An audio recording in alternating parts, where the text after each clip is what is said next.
Alright, welcome back. Army life's tough. Let's... Pretty sure I talked to the majority of the people here. Let's check my journal log. I should use this episode as well to read the stuff. So yeah, incoming bunch of lore stuff. I'll mention as a titled episode if it happens to run over 15 minutes to read all this. So for Berengar's secret, my Kaer companions and I are not the only remaining Witchers. Apparently Berengar is still alive. He strays away from the Brotherhood and wasn't at the fortress when it was attacked. Where was he then, and who is he? If I meet him, I'll be certain to at least ask those questions. Fist fight. I beat Fat Fred. Should look for a stronger opponent. Of monsters and men. When the beast attacked, the boy is terrified. He went into a magical trance and uttered a prophecy. Seems the outskirts have mysteries of their own. To fathom them, I should see the Reverend.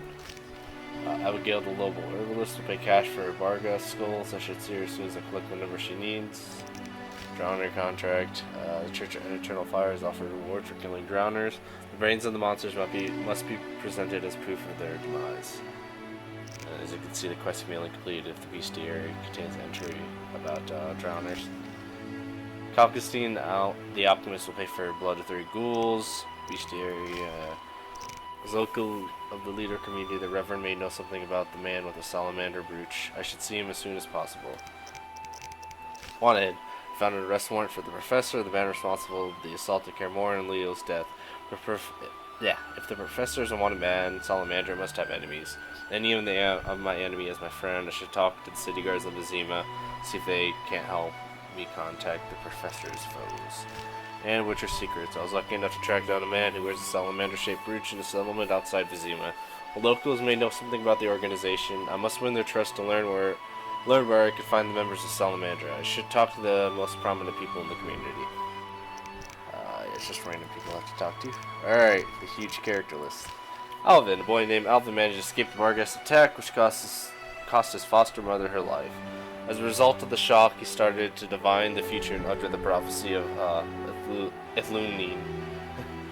I suppose Alvin is a sorcerer. He has magical powers he cannot control. Alright, let me get what happened to my water. Oh no. Vesemir mentioned a Witcher who left Kaer before my arrival. His name is Berengar.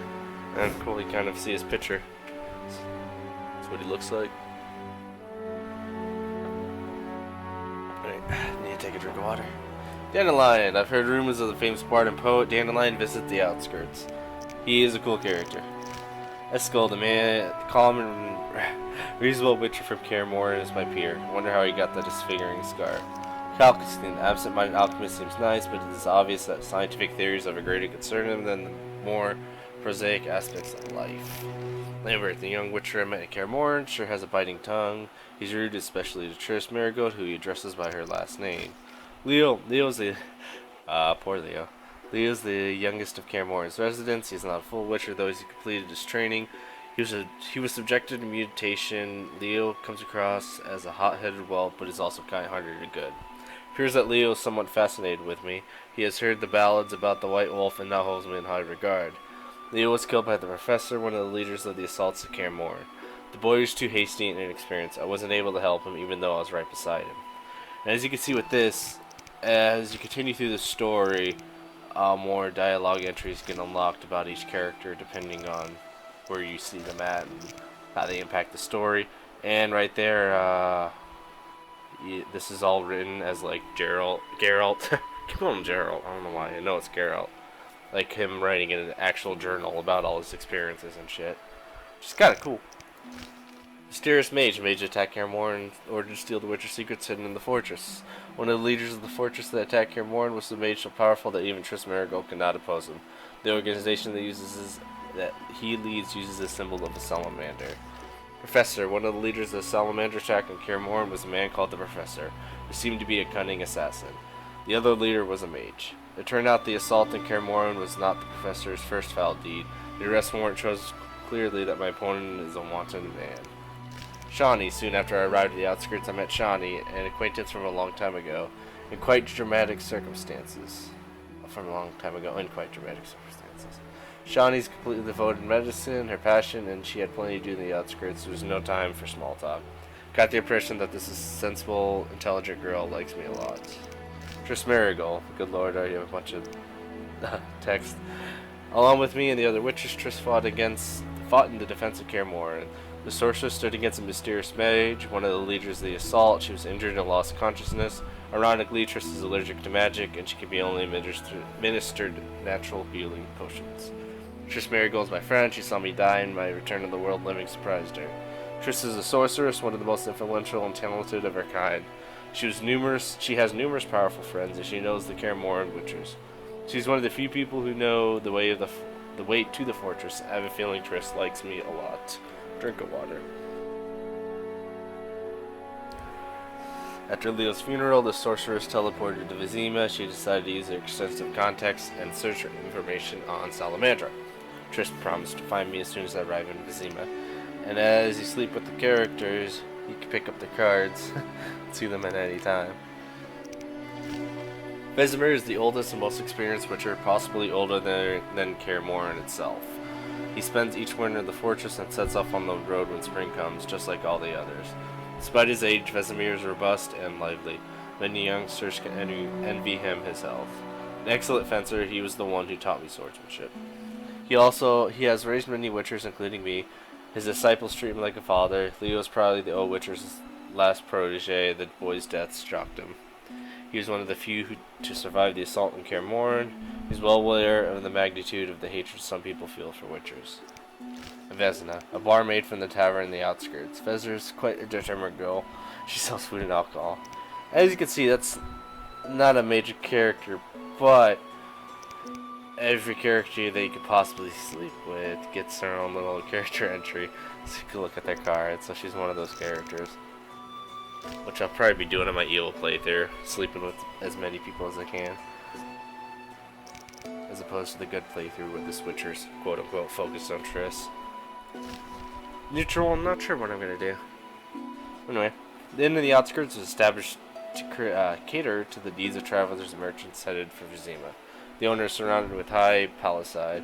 Although the inn doesn't feature extravagant comforts, it is a safe place to spend the night and eat a meal. The innkeeper also offers a wide selection of alcohol. It's my favorite meeting place for the inhabitants of the outskirts. There's always someone to talk to or dice with. Kaer Morhen. Kaer Morhen is an inaccessible mountain stronghold which has been the headquarters of the Witchers Guild for centuries. The name comes from the language of the elves. They originally Kaer translate into Old Sea Fortress. The castle's time of greatness has passed. The battlements have been deteriorated. Like cold wind blows through the spacious halls. Currently, only a handful of witches live there, but once many young boys underwent gruesome training along with the infamous gauntlet near Kaer Morhen. Laboratory. The famous Witcher Laboratory holds the most closely guarded secrets of the cast: mutagenic plants, hallucinogenic mushrooms, natural stimulants, and potion ingredients. It is here that young apprentices were subjected to the incredibly painful trial of grasses, which only a few survive, gaining superhuman abilities in return. Temeria. Temeria's population is not exclusively human. It also includes dwarves, elves, gnomes, and dryads. The devastating war with Nilfgaard, not Nilfgaardian. Many areas are haunted by monsters, which have hitherto not constructed a serious threat, while the realm's roads were made unsafe by elves and common bandits. As a result, the witcher profession is once again in demand, though people continue to treat witchers with caution and disdain, often calling them mutants and freaks. The Kingdom of Temeria has silver lilies on the black background as its emblem. This powerful country has gained even more influence in recent years under the wise rule of King Foltest. Across the Pontar River, the kingdom borders Redania, and to the south and the east is hemmed in by mountain ranges, including Makaman, mainstay of dwarves and gnomes, past which lie the lands of Lyria and Adrianon. The capital of Temeria is Vizima, lying on the shore of Lake Vizima. Second largest city is Maribor. Temeria mints its own coin, the Oran. The most widespread religions are the cult of Velatili and the belief in the eternal fire. Temeria is home to the headquarters of many camaraderies of the Order of the Flaming Rose, which we'll see more about them later. Like any large city, Vizima has its outskirts. Near the city walls stands the houses of the townspeople who could not afford to live in the city or cannot stand the stench of its gutters. A little further out, among the fields and meadows, peasants have their thatched roof homes. Unfortunately, the hard times have left their mark on the outskirts. Many houses are vacant, their owners killed in the war, slain by monsters, or taken by the plague which ravages the area. The monsters, as you can see, like little, tells you a type, that's like a boss character, but these are beasts. And once you like read about the monsters, you get like this huge like information about them, like occurrence. Bar guests are ghosts which come from the underworld only when summoned. Immunity: the bar guests are fearless and cannot be poisoned. Coming from the underworld, they acquire bodies so they can be stunned and experience pain, although they were somewhat resistant to these effects. Bar guests are sensitive to silver and very susceptible. To knock down attempts. Oh man, my words today. They not good. The fast style is most efficient against bar guests, and experienced witches use the group style while fighting multiple bar guests. They try to surround their opponents and work as a group. Where one bar guest appears, more will follow. And you get beast fangs, ectoplasm, and death dust. Susceptible. Why am I messing that up? It's weird. Well, I guess just one of those words I never realized that annoys me. People say that bar guests are specters which materialize as ghastly dogs that persecute the living. According to some folk tales, these monsters are the scouts of the wild hunt. Other legends say that the ghost appears as a sign of divine retribution and embody revenge. However, all tales agree on one point: bar guests show the living no mercy. Drowners are creatures of the night. They appear in the banks of ponds, lakes, and rivers. They are immune to bleeding, blinding, and poison attempts. Fearless, immune to stun attempts, and the Axie sign. They are very sensitive to silver and to knockdown attempts. The fast style is most effective against drowners. Experienced witches use a group style against multiple drowners. They usually attack in large groups and take advantage of numerical superiority. Drowner brain tissue, gitnats, acid, and cadaver are what you can pick up from them. Drowners are scoundrels who ended their wicked lives in the water. Drowned alive or thrown into the deep water after death, they are turned into vengeful creatures which stalk the inhabitants of coastal settlements. Frightener. Frighteners are very rare. They come into being as a result of magical experiments. To create a Frightener, a mage has to possess great power and basic knowledge of mutation. Frighteners are immune to almost all effects. Sensitive to steel and silver, very sensitive to loud sounds at high frequencies. In combat, Frighteners rely on their size and strength. They try to knock down their opponents and then deal a lethal blow. And you get the Eye and Claw, which you picked up. First mage to create a Frightener was the infamous renegade Dagobert Sula, a diligent student of the Zeracanian masters of alchemy and the supervisor of the trial of the grasses carried out by Karamora. Huh, that's interesting.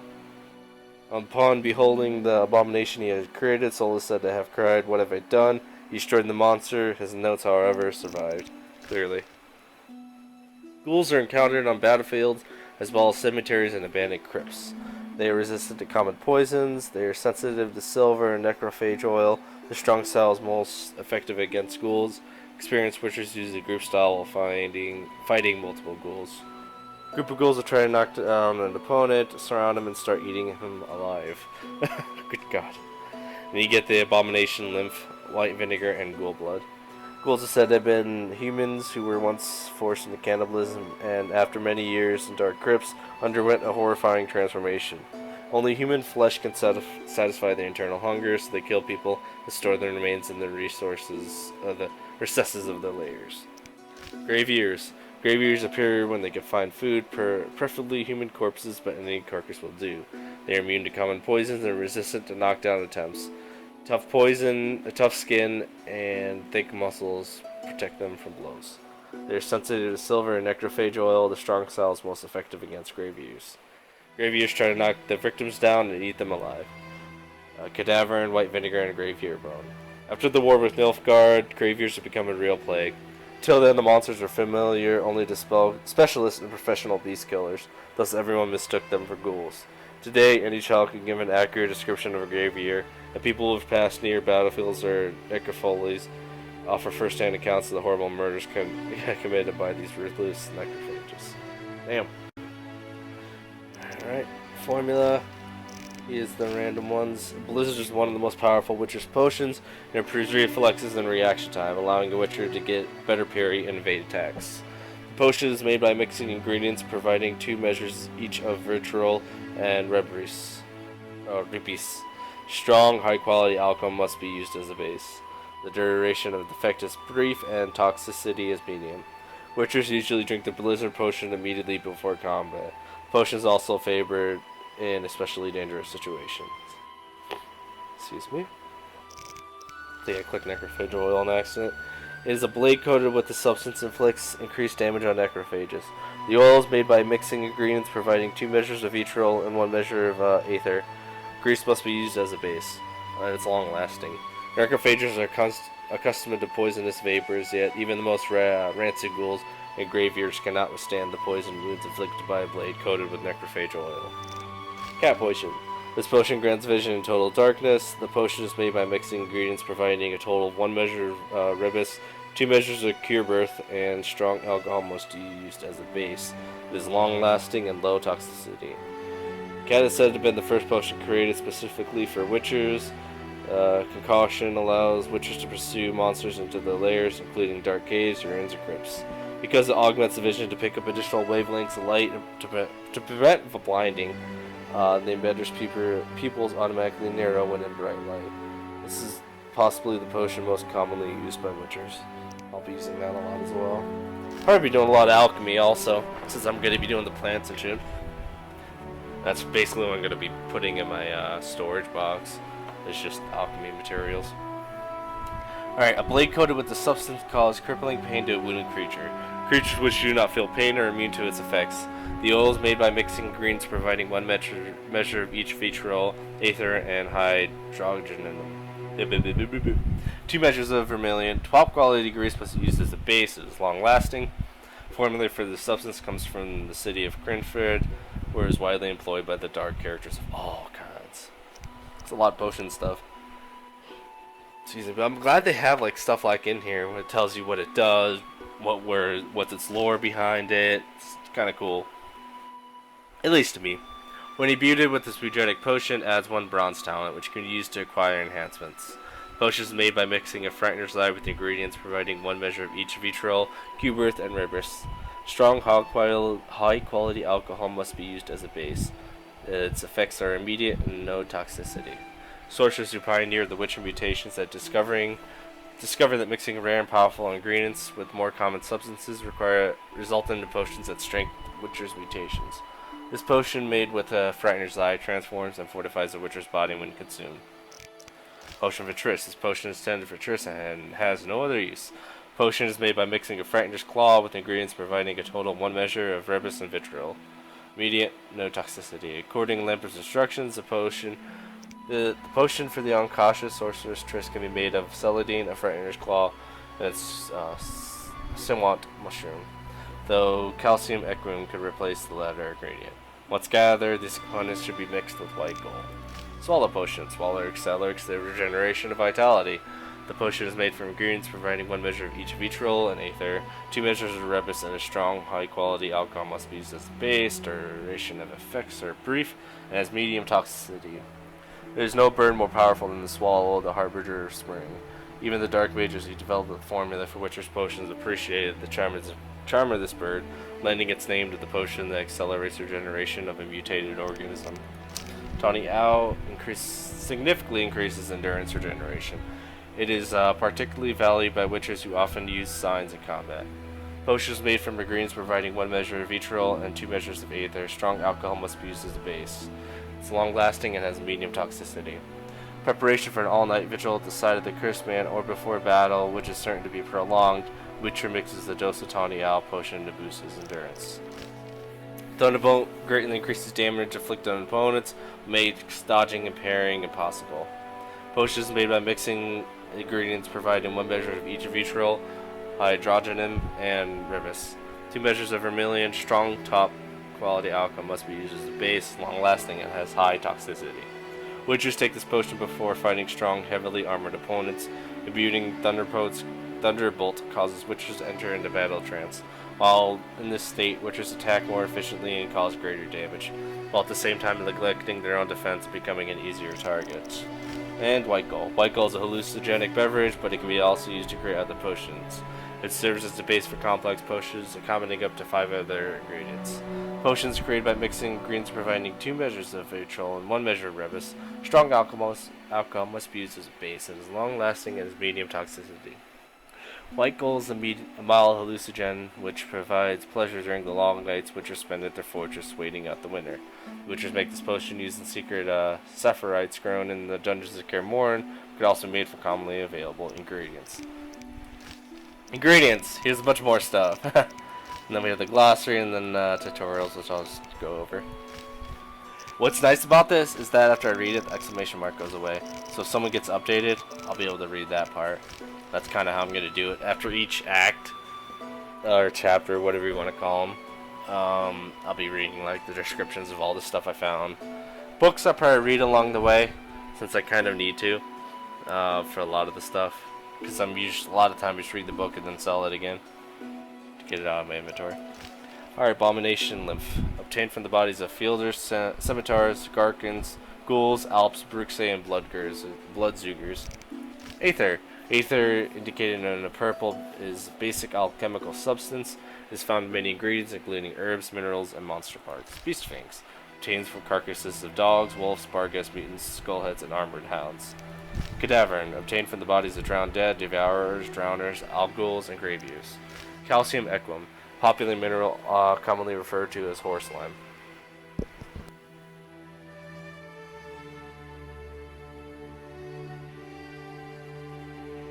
Sorry, had to drink some water. Celadine, common plant with medicinal purposes. Death dust, obtained from the bodies of race, noon race, night race, and barghests. Drowner's brain, obtained from drowner carcasses. Ectoplasm, obtained from the bodies of ifrits, barghests, specters, noon race, and night race. Frightener's claw, claw removed from the frightener carcass. Frightener's eye, an eye removed from the frightener's carcass. Ghoul blood, obtained from ghoul carcasses.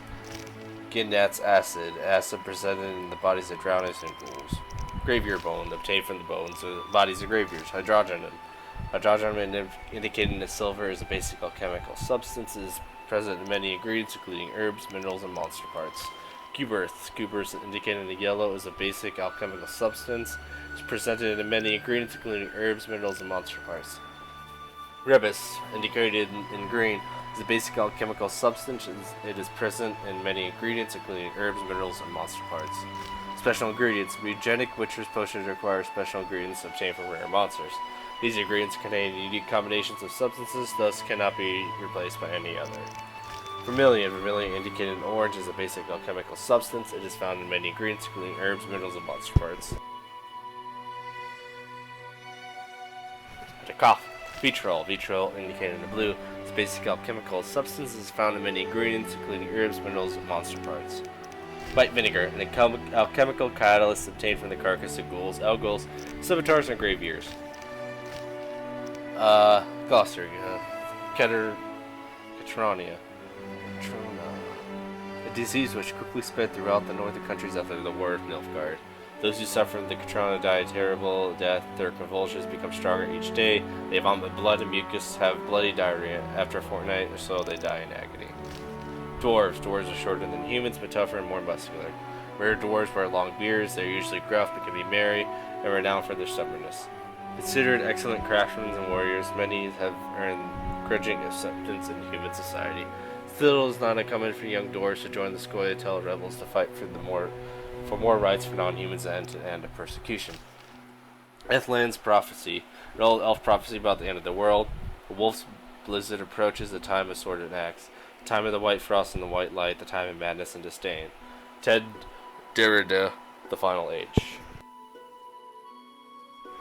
The world will perish among ice and be reborn with the new sun, reborn of the elder blood of Han-Hr of the planet sea, a sea that will not sprout but burst into flames. I think that's a bit foreshadowing into Witcher 3, I don't know. Only rare individuals have potential to become mages. Many of those with this potential are doomed to madness. Unless the individual in question, also known as the source, learns to control their power quickly, he or she may end up half insane, slobbering oracle. That is why schools of sorcery were created, where talented children study for many years, acquiring knowledge and mastering magical skills. Because of their powers, mages age more slowly than ordinary people. They can extract magical energy from the four elements, transport themselves long distances, and heal, as well as kill in the blink of an eye. They have extensive scientific and political knowledge in the latter respect. Many mages are the equal of rulers. Medicine. For centuries, diseases have plagued mankind. Yet, when Jean Baccar subjected the power to his will, people gained a powerful weapon to their fight against disease. Mages study bacteria and viruses, the way germs spread, as well as genetics. The researchers used by medics who set up hospitals and produce increasingly effective medicines. There are also magical potions capable of healing wounds and internal injuries. Many magic users, such as the Marti, Sodergren, or Vizena, have become healers, traveling the world and using their magic for the good of others. Now the final one, the tutorials. Active pause. Press the spacebar to activate pause mode. Yeah, I'm just gonna... This isn't really, story stuff.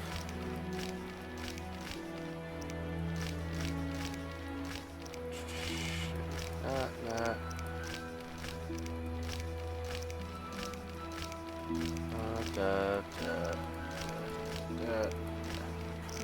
I believe that would be it.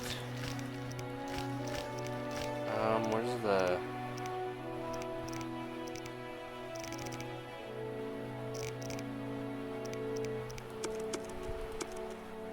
There we go. The potion of preferred tris. Oh, interesting. Interesting. It shows you like the... Does that do it for the other stuff?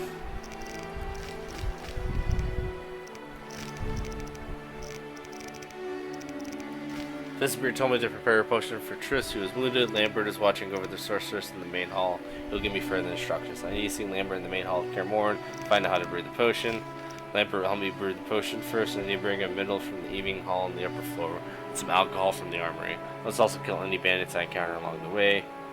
I found the mineral Lambert mentioned. I found the alcohol Lambert mentioned. I disposed of all the bandits who were still inside Kaer Morhen. This probably puts an end to their attacks. They gathered on the greens and killed all the bandits. I should talk to Lambert. Lambert told me how to prepare the potion for Triss and advised me to speak to Vesemir. Learn how to skin monsters. Vesemir told me to find the frightener's carcass in the courtyard. I need to carve a claw from the beast's corpse. Of all the potion ingredients, I need to find Vesemir. Starting meditating to prepare the potion. The Witcher said they'd give me more ingredients if I failed. Success, the potion is ready. I need to take the Triss's room in the tower. I can get there in the upper rooms of the upper floor. Potion for the Triss. Potion I prepared helps Triss, fortunately. Sorcerers recover really quickly. It's lucky she survived, since we were more than acquaintances some time ago. And I must renew the sword for the training form. I'll probably reread the quest just for the hell of it at the very end of each episode I set up for talking. It's probably just going to be all cut together in one long episode. And so if you're not interested in rehearing about the quest again, I'm leaving it to the very end so that only the characters, locations, the monsters, all that cool stuff is at the very beginning. I must remove the sword from the training form. I need to help the Witchers kill the bandits. Though the Witchers and I managed to kill the bandits, though I lost my memory, I'm certain one thing. These bandits were after me and my friends. I should follow Vesemir, the oldest and wisest of us all. Drink of water. Bandits have closed the gate to the upper courtyard. We are cut off from the keep. I need to lift the gate. Vesemir suggests that I follow the fortress walls to the tower. I disposed of the bandits guarding the gate. Now I need to open it. We're safe for now. Vesemir told me to drink the potion he gave me and to check the fortress interior. I drank the Thunderbird potion. Now I need to enter the fortress and find the underground laboratory. I should pass through the main hall before descending the stairs. One of the bandits is a mage. He cut off our way out. Leo will lead me to the Circle of Elements, where I can learn the Ard sign. A telekinetic spell to help me clear the exit. I learned the sign called the Ard. I can use it to remove stones blocking the passage. Tristan Vesemir argued. I backed the sorceress. We should defend the laboratory. We ran inside Kaer Morhen to see what happened. To the laboratory. Killed Savola. Now I need to get to the laboratory. Triss clearly lost the fight. I found her, heavily wounded, near the entrance to the laboratory. Must stop the intruders alone. Leo perished at the hand of the professor, the bandit's leader. I need to rest and then explore the fortress. Should make sure Triss and the other witches are alright. Any surviving intruders, well, I'll make them regret Leo's murder. Triss has a lot to say. Leo's funeral will be soon. I should talk to Vesemir. The bandits who attacked Kaer Morhen shouted the word Salamandra, probably the name of the organization. I won't let Salamandra get away with attacking the Witchers. I'm a Witcher myself. I'll avenge Leo's death and recover the secrets stolen from Kaer Morhen. Let me bring that back to regular. Where do I want to start? Probably start that guy. I guess I could track that on the map, but I don't think it'll take me anywhere. Yeah. Alright, well, thanks for watching the first story time.